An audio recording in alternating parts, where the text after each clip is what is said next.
Hey guys, welcome back. In this second part of this series, I'm going to show you how I refine this portrait and get it to a finished state. In the first episode, you saw me sort of block in this portrait and sort of get the general vibe going. In this second half, what I'm doing is refining the shapes while still trying to retain some of the energy of the initial lay-in. So there's like some areas that I will go over completely and other areas I will try not to touch. And it's mostly just me going with the flow and trying to keep that like emotion and energy alive in the piece. I was putting a lot of texture in the background off camera, so there's like that blue swatch of like color in the hair. I liked how that looked, so I want to like retain that as I continue to work on the hair. Here I'm working on the background, but it's sort of out of the camera frame, but I think you get the idea. For the background, I was using the photo reference for color cues, just to give me a direction, but it's obviously not. I wasn't focusing on really being realistic with the background.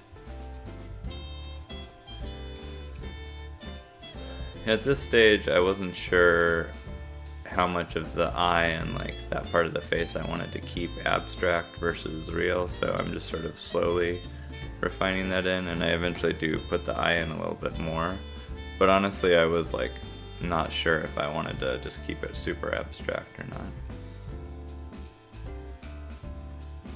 For the hair, I'm basically putting in the dark values first and then like midtones and then highlights, and I try to focus as much as I can on what the bigger shapes are rather than like individual strands of hair.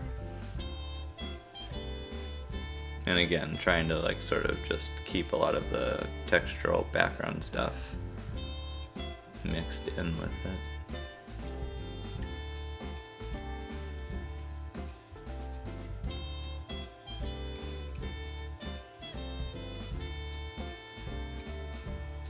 She has this little scrunchy thing in her hair that I think I didn't record part of it, the painting of it, but yeah, it just sort of skips right there.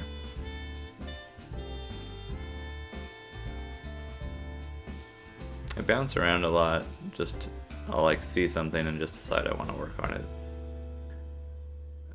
Constantly moving around. Sometimes I'll paint an entire area to completion, but most of the time I'm bouncing around.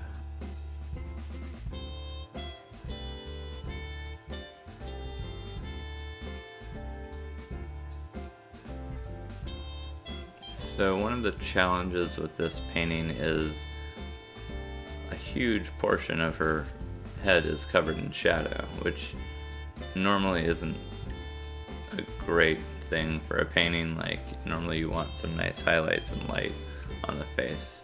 So I needed to think of a way to make this like mass of shadow interesting. So I decided that's where I wanted to put a lot of the texture.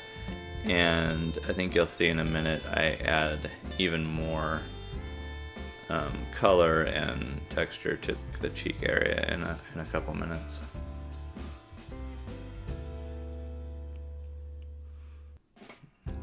And early on I knew that I wanted to have that cheek sort of like fade into the hair in a sort of abstract way, so that was something I was going for.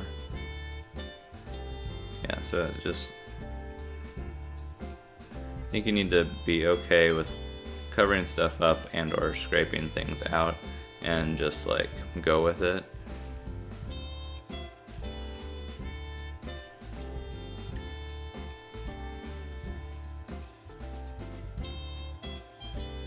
Sometimes I look back and I'm like, oh, I wish I hadn't have done that. But I've come to the realization that there's like a million ways that you could paint a painting, and being okay with whatever way it ends up is how it is. Yeah, you might have been able to do it differently and maybe better, but there's so many variations you can make. So you have to just go with the one you're in and be okay with that.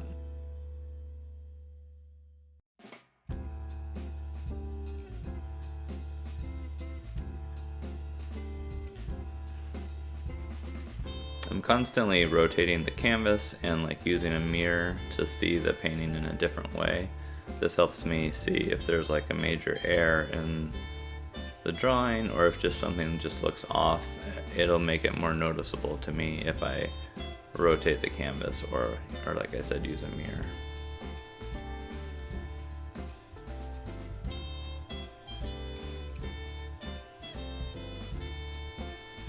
Right now I'm just sort of like getting close to finishing, just trying to make the background how I want it. I think I need to refine the hand a little bit more. You know, I felt like this was sort of the stage I wanted the painting to be at, and I was good with that, so I just finished up the hand a little bit and then called it a day. I hope you guys enjoyed this video, and look forward to doing more soon. This is Matt Talbert. Talk to you later. Bye.